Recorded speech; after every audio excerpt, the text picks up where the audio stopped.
ॐ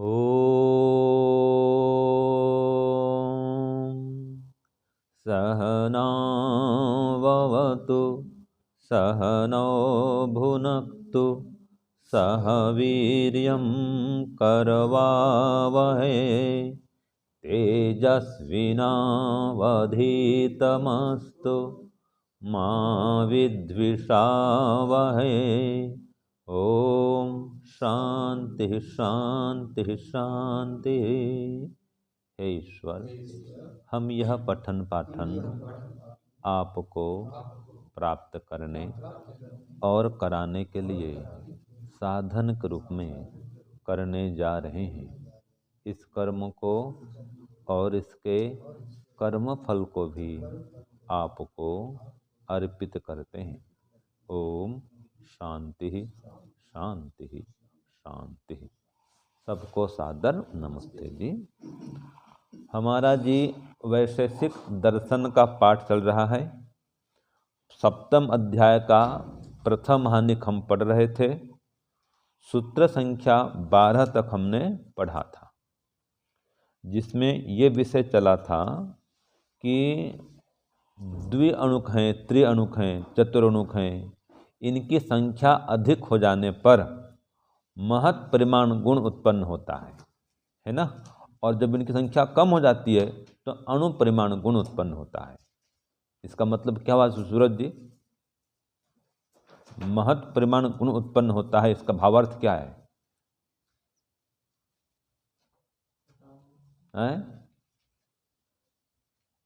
बताओ बताओ। हाँ, महत् परिमाण गुण उत्पन्न हो गया, इसका मतलब क्या हुआ?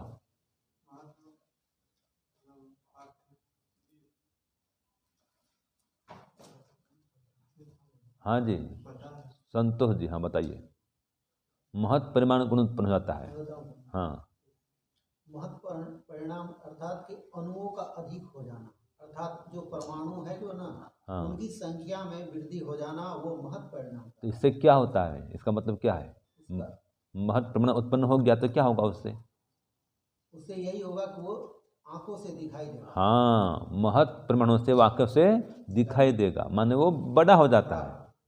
और इससे उल्टा अगर घट गई संख्या अणुओं की तो क्या होगा? वो आंखों से दिखाई नहीं देगा। हाँ, वो अणु परिमाण पैदा हो जाएगा तो आँख से दिखाई नहीं देगा, मतलब वो छोटा हो जाएगा। ठीक है, यह हमने पढ़ा था। ऐसे ही एक ही वस्तु में ये अणु और महत् दोनों प्रकार का व्यवहार देखा जाता है। कैसे बताओ संतोष जी? जैसे कि कोई भी वस्तु है, हाँ उसके आगे अगर कोई बड़ा वस्तु रह जाए, हाँ तो वो पहले वाला वस्तु वो अणु परमाणु हो जाता है। हाँ, और उसके आगे अगर छोटा वस्तु आ जाए तो वही महत् परिणाम होगा। बस तो ये विषय चला था कि कोई भी पदार्थ है, ठीक है, उसके सामने कोई बड़ा पदार्थ आ गया तो ये छोटा हो जाएगा, और इसके सामने अगर कोई छोटा पदार्थ आया तो ये बड़ा हो जाएगा उसकी तुलना में। ये सापेक्ष है। ठीक है, जैसे कि कोई 4 फुट का एक व्यक्ति है, बौना होता है ना, बौना 4 फुट के भी होते हैं, 4 फुट, 4.5 फुट, कोई को और भी छोटे होते हैं, एकदम बौने होते हैं। तो ये जो बौने लोग होते हैं, ठीक है, अब 2 फुट का कोई बालक है, छोटा बालक, उसकी तुलना में 4 फुट का बौना कैसा है? बड़ा है। लेकिन कोई 5.5 फुट का जवान व्यक्ति है, उसकी तुलना में वो बौना छोटा है। ठीक है ना। तो ऐसा ही जिसे हमने पढ़ा था आंवला, जो आंवला है वो बेल की तुलना में छोटा है और बेर की तुलना में बड़ा है। तो एक ही पदार्थ में ये छोटा और बड़ा व्यवहार, जिसको यहाँ पर कहा दर्शन में अणु और महत् परिमाण का व्यवहार दोनों ही देखा जाता है। यहाँ तक मैंने पाठ पढ़ा था। ठीक है, अब आगे आ रहा है नया पाठ। सूत्र 13 बोलो। दृष्टांताच्च। अब इसमें क्या कह रहा है देखो, कि किस दृष्टांत से ये परिमाण गुण की उत्कर्ष और अपकर्ष की अपेक्षा से एक ही द्रव्य में महत् और अणु परिमाण ये दोनों उत्पन्न हो जाते हैं। अब इसका दृष्टांत बता रहा है, दृष्टांत पूछ रहा है कि किस दृष्टांत इसको हम जानेंगे। जो हमने पढ़ा ना कि एक ही पदार्थ में महद और अनुप्रमाण पैदा होता है। तो एक तो हमने पढ़ा था बेल और आंवला और बेर का, आंवला बीच में रह गया और बेर बड़ा हो गया, नहीं छोटा हो गया और बेल बड़ा हो गया। तो ऐसे ही रूप रस आदि के दृष्टांत से भी यहाँ पर और देना लिखना पड़ेगा प्रश्न, और किस दृष्टांत से भी लिखो। प्रश्न लिखिए 13 का। एक तो पढ़े दृष्टांत की आंवला वाला जो दृष्टांत था, और किस दृष्टांत से भी परिमाण गुण की उत्कर्ष अपकर्ष की अपेक्षा से, उत्कर्ष अपकर्ष की अपेक्षा से एक ही द्रव्य में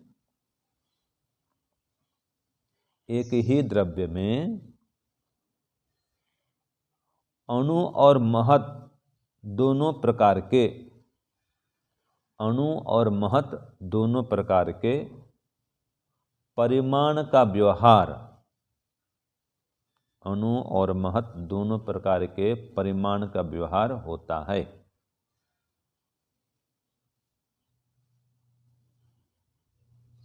ठीक है ना। अब ये हो गया प्रश्न। तो उत्तर क्या था? दृष्टांताच्च, दृष्टांत से। ये तो प्रश्न है किस दृष्टांत से, तो उत्तर लिखो रूप रस आदि गुणों के दृष्टांत से भी, रूप रस आदि गुणों के दृष्टांत से भी।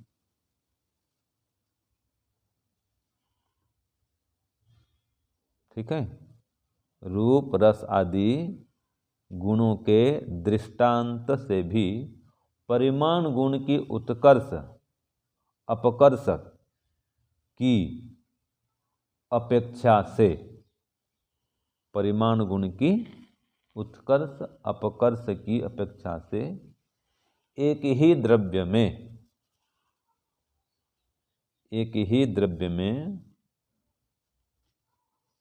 अणु और महत, एक ही द्रव्य में अणु और महत दोनों प्रकार के परिमाण का,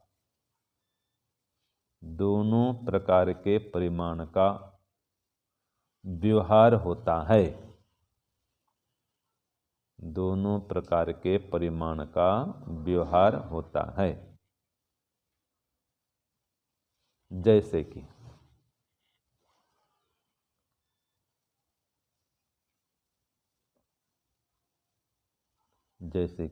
सफेद वस्त्र, अल्प विराम दो, सफेद वस्त्र,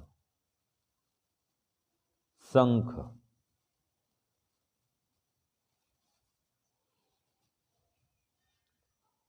और स्फटिक मणि में, और स्फटिक मणि में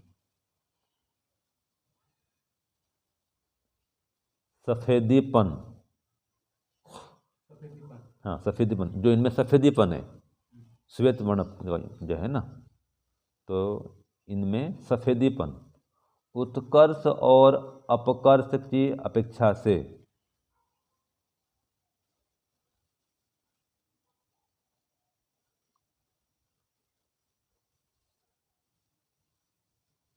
उत्कर्ष और अपकर्ष की अपेक्षा से जान सकते हैं। सफेदीपन को कर देना, ठीक है ना।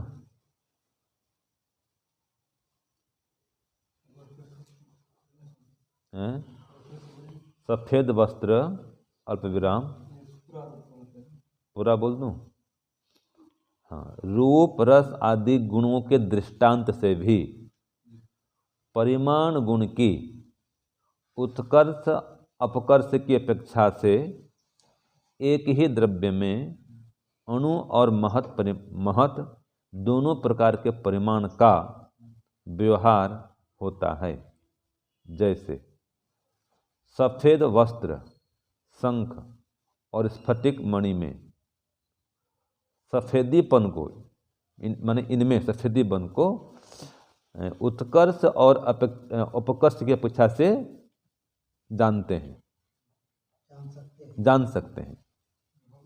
हाँ, या सफेदीपन उत्कर्ष और अपकर्ष की अपेक्षा से जाना जाता है। ठीक है ना। तो सफेदीपन को उत्कर्ष और अपकर्ष माने सफ़ेद वस्त्र में कितना सफेदीपन है, ठीक है, फिर उसकी तुलना में शंख में ज़्यादा है, और स्फटिक मणि है तो वो तो चमकने वाला है और ज़्यादा है। तो ये है उसकी सफेदीपन में क्या है, ये उत्कर्ष और अपकर्ष की अपेक्षा से इसको हम जान सकते हैं कि इसकी तुलना में ये कम सफ़ेद है, इसकी तुलना में ये अधिक सफ़ेद है, इसकी तुलना में ये और सफ़ेद है, ये रूप गुण के माध्यम से। ऐसे ही आगे लिखो तथा अंगूर और खजूर में, हाँ इसी में लिखो, ये दृष्टांत है, ये सूत्र तो पूरा हो गया था, ये मैं दृष्टांत लिखा रहा हूँ आपको। अंगूर और खजूर में मिठास भी उत्कर्ष और अपकर्ष की अपेक्षा से जानी जाती है, यह भाष्य में लिखा है। अंगूर और खजूर में मिठास भी उत्कर्ष और अपकर्ष की अपेक्षा से जानी जाती है। तो अंगूर वो कितना मीठा होता है, और उसकी तुलना में खजूर बहुत मीठा होता है खजूर, ठीक है जी। तो ये कह रहा है, ठीक है ना। देखो इसमें दिया ना कि अणु महत् परिणामम अस्ति गुणः, ये अणु और महत् परिणाम जो गुण है, गुण शुभ होती, गुण में भी होता है, गुणों में, गुण मतलब सफ़ेद गुण में भी, तो कोई अणु और महत् परिमाण जो हम आकार देते हैं ना पदार्थ में, तो वहाँ भी कम अधिक होता है गुणों में, ये सफ़ेद गुण। यहाँ पर कह रहा है शंख है और कौन है, सफ़ेद वस्त्र है, स्फटिक मणि है। तो ये कह रहा है कि इन तीनों में ही अपकर्ष उत्कर्ष अपेक्षा, ये अपकर्ष और उपकर्ष की अपेक्षा से, उत्कर्ष और अपकर्ष इनकी अपेक्षा से इनका भी ज्ञान होता है। तो दृष्टांतो विद्यते, इनका दृष्टांत विद्यमान है। यथा रूपम रसो व गुण, रूप में भी और रस में भी, ये दृष्टांत आगे बता रहा है कि देखो वस्त्र शंख और स्फटिकेशु, एक सफ़ेद वस्त्र है और एक सफ़ेद शंख है, एक स्फटिक मणि है, इसमें श्वेतत्वम अपकर्ष अपकर्ष अपेक्षया लक्ष्यते, जो श्वेतपन है माने सफ़ेदीपन है, वह उत्कर्ष और अपकर्ष की तुलना में हम जान सकते हैं, कम अधिक जान सकते हैं। तो ये गुण में भी हो रहा है। और ऐसे ही रस में भी देखो, यथाच द्राक्षा, द्राक्षा मन क्या होता है जी, अंगूर, द्राक्ष माने अंगूर, और खरजूर, खरजूर माने खजूर। तो इनमें मधुर रस की तुलना करते हैं तो हम पाते हैं कि अपकर्ष और उत्कर्ष यहाँ पर भी है। अंगूर कितना मीठा होता है, उसकी तुलना में खजूर कितना मीठा होता है बताओ, अधिक मीठा कौन होता है, खजूर। तो खजूर की तुलना में अंगूर में क्या है, अपकर्ष है मिठास का, ठीक है, और अंगूर की तुलना में खजूर में उत्कर्ष है मिठास का। तो गुण में भी ऐसा हो रहा है, मिठास गुण भी उत्कर्ष अपकर्ष हो रहा है, और सफ़ेदीपन वहाँ पर भी उत्कर्ष अपकर्ष हो रहा है। तो इस प्रकार से ये रूप रस आदि गुणों के दृष्टांत भी हम परिमाण गुण की उत्कर्ष और अपकर्ष की अपेक्षा से यह अणु और महत् व्यवहार ये जान सकते हैं, ठीक है। वहाँ पर अणु महत् में छोटा बड़ा था, आंवला और बेल, यहाँ पर गुण के माध्यम जान रहे हैं, रस के माध्यम जान रहे हैं, ये अधिक मीठा है, अधिक खट्टा है, इस प्रकार से। हाँ, अधिक कम तो आ रहा है, यही तो उत्कर्ष और अपकर्ष है। तो ये उत्कर्ष और अपकर्ष का व्यवहार, कम और अधिक का व्यवहार गुण में भी होता है, मिठास में भी होता है, ठीक है ना जी। ये कह रहा है शास्त्र, ठीक है। अब देखो सूत्र 14, बोलो, अणुत्व महत्वयोः, अणुत्व महत्व अभावः कर्म गुणैः व्याख्यातः। अब देखो कि ये अणु में अणुत्व का, ठीक है ना जी, और महत्व में महत्व गुण का अभाव होता है। तो ये जो अभाव है ये इसको कैसे समझना चाहिए, ये प्रश्न है। अणु में देखो, एक तो नियम है, अणु में अणुत्व का अभाव होता है और महत्व में महत्व का अभाव होता है, तो इसको कैसे करके समझना चाहिए, ये प्रश्न आ रहा है, ठीक है ना।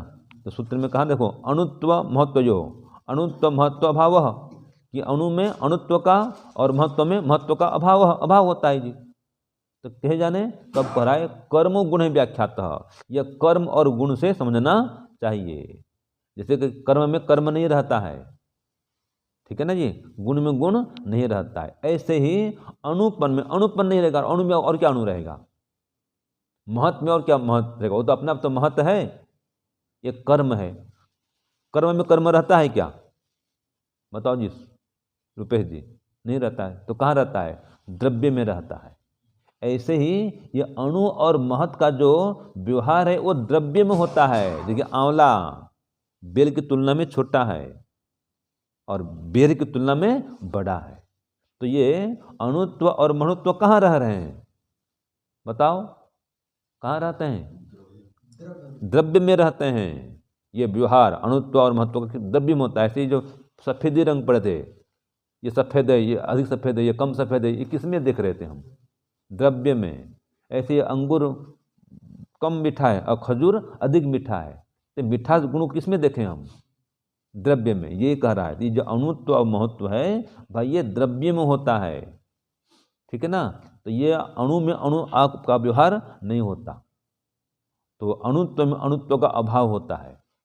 ऐसे ही महत्व में महत्व का अभाव होता है, जैसे कि गुण में गुण का अभाव होता है और कर्म में कर्म का अभाव होता है। ये चारों द्रव्य, ये चारों पदार्थ क्या है, द्रव्य के आश्रय में रहते हैं, समझे।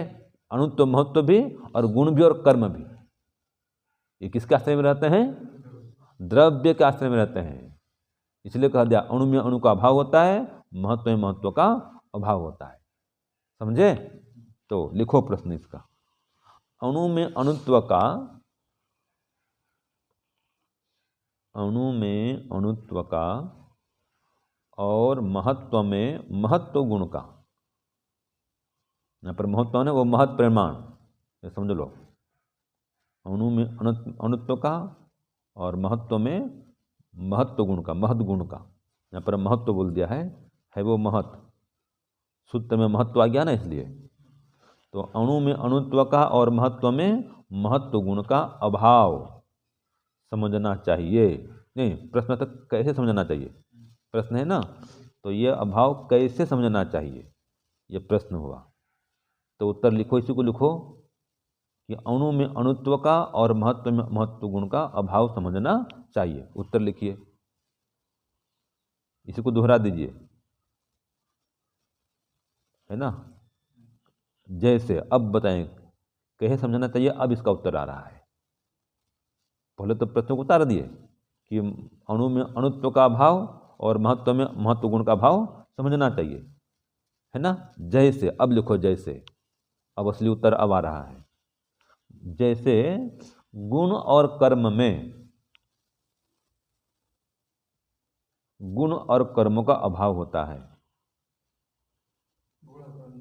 हाँ, गुण और कर्म में गुण एवं कर्म का अभाव होता है, माने गुण में गुण का अभाव होता है और कर्म में कर्म का अभाव होता है। ऐसे लिख लो ब्रैकेट में, जैसे गुण में, ऐसे स्पष्ट कर दो ना एक में, जैसे गुण में गुण का अभाव होता है और कर्म में कर्म का अभाव होता है। ब्रैकेट वगैरह कुछ नहीं करना पड़ेगा, ये सरल है। जैसे गुण में गुण का अभाव होता है और कर्म में कर्म का अभाव होता है, ऐसे ही अणु में अणुत्व का अभाव होता है और महत्व में महत्व का अभाव होता है।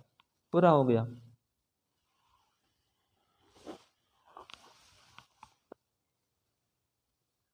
ठीक है ना। तो गुण में और कोई गुण नहीं रहता है, गुण ही अपने आप में स्वतंत्र नहीं है, वो तो पदार्थ में रहता है। तो गुण में गुण कहाँ से रहेगा, गुण जहाँ भी रहेगा पदार्थ में रहेगा, ठीक है ना जी। तो इसलिए क्या के लिखे, जैसे गुण में गुण नहीं रहता और कर्म में कर्म नहीं रहता, मतलब गुण में गुण का अभाव होता है और कर्म में कर्म का अभाव होता है। अब ब्रैकेट में लिखो, ये पूरा होगा उत्तर। ये चारों द्रव्य द्रव्य के आश्रय में रहते हैं, ये चारों द्रव्य द्रव्य के आश्रय में रहते हैं। चारों कौन सा द्रव्य है, ये चारों मतलब ये अणुत्व गुण है कि द्रव्य है, भाई मैं ये कह रहा हूँ, ये चारों मतलब ये अणु में अणुत्व, महत्व में महत्व और कर्म और गुण, ये चारों द्रव्य में रहते हैं। गुण है या कर्म, ये द्रव्य है। अणुत्व, महत्व और कर्म, ये गुण है ना, गुण है ना, अणुत्व गुण और महत्व गुण और गुण और कर्म, चारों गुण होगा ना। ये चारों कर दो, माने ये चारों बराबर कर दो, अणुत्व, महत्व, गुण और कर्म, ऐसा करो, ऐसा करो। ये चारों मतलब अणुत्व, महत्व, गुण और कर्म, ये चारों द्रव्य के आश्रय में रहते हैं। ठीक है ना, ये चारों मतलब यहाँ पर क्या लेंगे, ये अणुत्व, महत्व, गुण और कर्म, ये चारों द्रव्य के आश्रय में रहते हैं, स्वतंत्र नहीं। ये भाष्य की बात बता रहा हूँ आपको मैं, समझने के लिए आपको स्पष्ट हो जाएगा कि क्या सूत्र कह रहा है, क्या भाष्य कह रहा है। ठीक है जी। अभी जो लिखिए सूत्र में नहीं है, ये तो आपको समझने को बता दिया मैं, ये स्पष्ट हो जाएगा कि ये जो चारों पदार्थ, ये चारों गुण हैं, महत्व परमाणु गुण और अणुत्व परमाणु गुण, मान अणुपन, महत्वपन, साथ में गुण और कर्म, ये स्वतंत्र कहीं भी नहीं मिलेंगे। महत्व प्रमाण कहाँ मिलेगा, जब भी मिलेगा किसी द्रव्य में मिलेगा ना भाई। ये बड़ा है तो क्या बड़ा है, कोई पदार्थ तो बड़ा होगा। ये छोटा है तो क्या छोटा होगा जी, कोई पदार्थ छोटा होगा। अपने आप तो छोटा कैसे बोलेंगे हैं, अपने आप कोई पदार्थ छोटा बड़ा आप बोलेंगे, पदार्थ ही नहीं है कोई। तो द्रव्य में तो एक व्यवहार होता है, ये छोटा है बड़ा है, ये द्रव्य छोटा है, ये द्रव्य बड़ा है।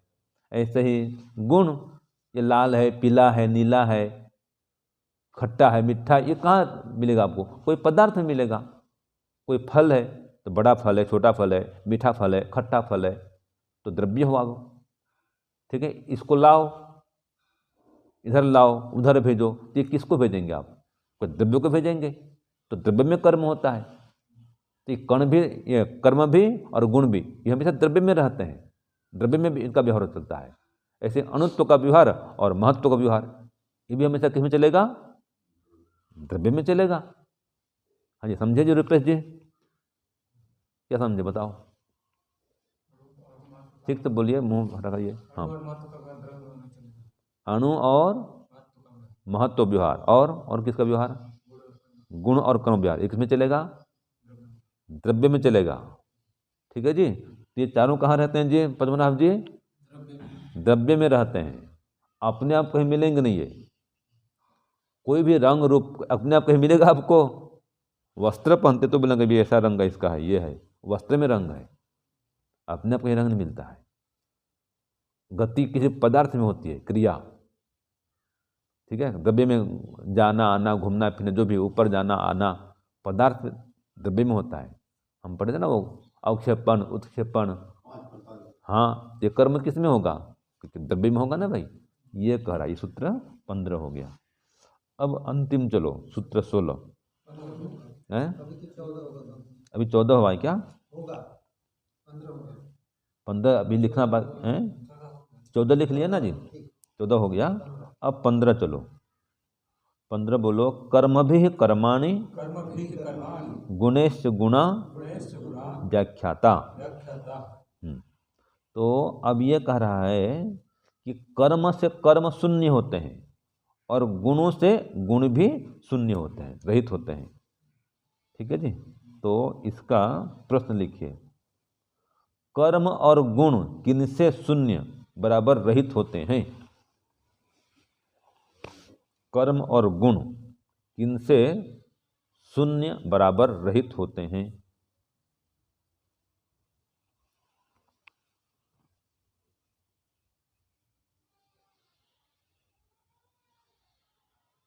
ठीक है ना, तो लिखिए, कर्मों से कर्म शून्य होते हैं, ब्रैकेट में रहित कर देना, कर्मों से कर्म शून्य बराबर रहित होते हैं, और गुणों से गुण शून्य होते हैं, रहित होते हैं।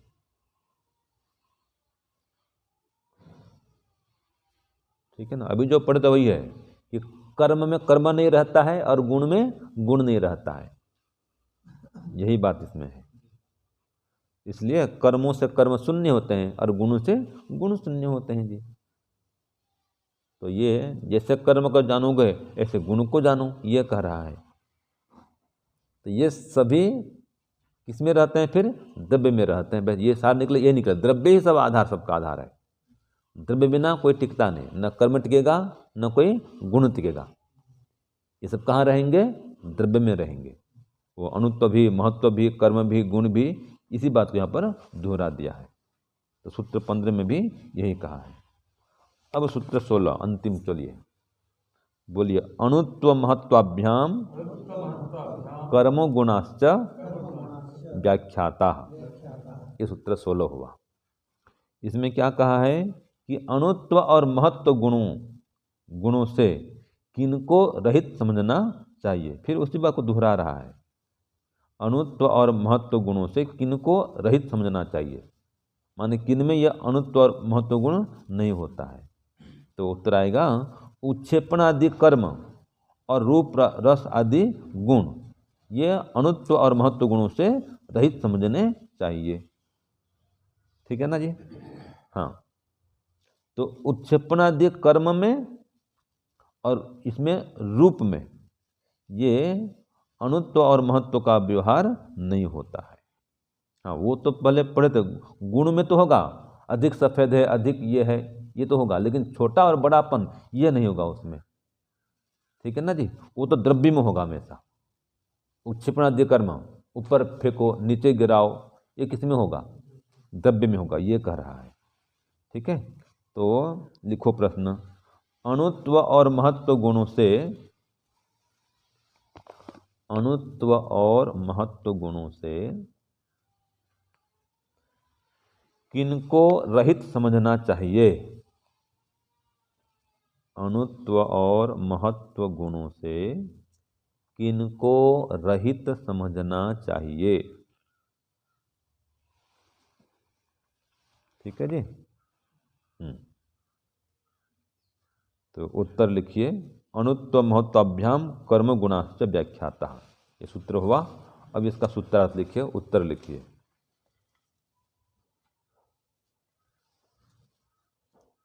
लिखिए, उत्क्षेपण आदि कर्मों को,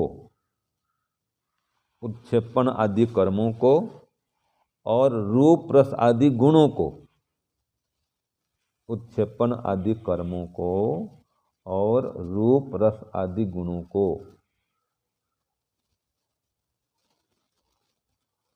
अणुत्व महत्व आदि गुणों से, अणुत्व महत्व आदि गुणों से रहित समझना चाहिए।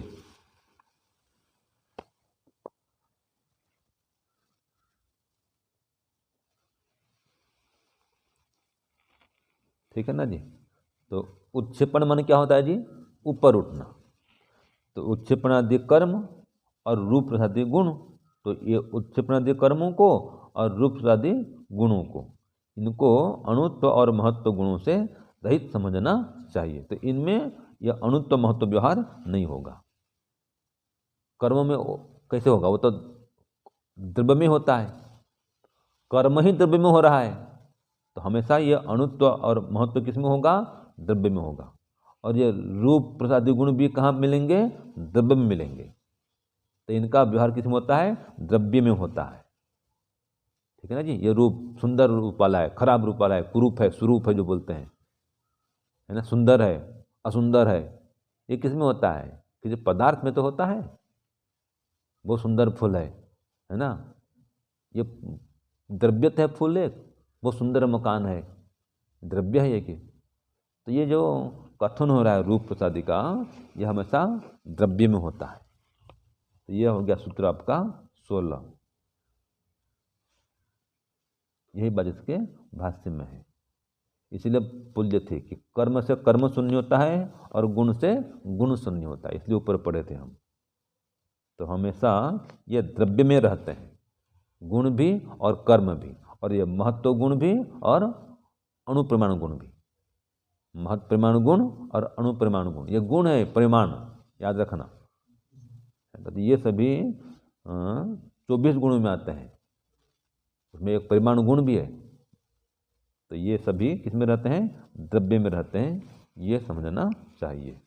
तो सूत्र 16 भी आपका पूरा हुआ। ओम शांति शांति शांति। सर्वेभ्यो नमः। सबको सादर नमस्ते।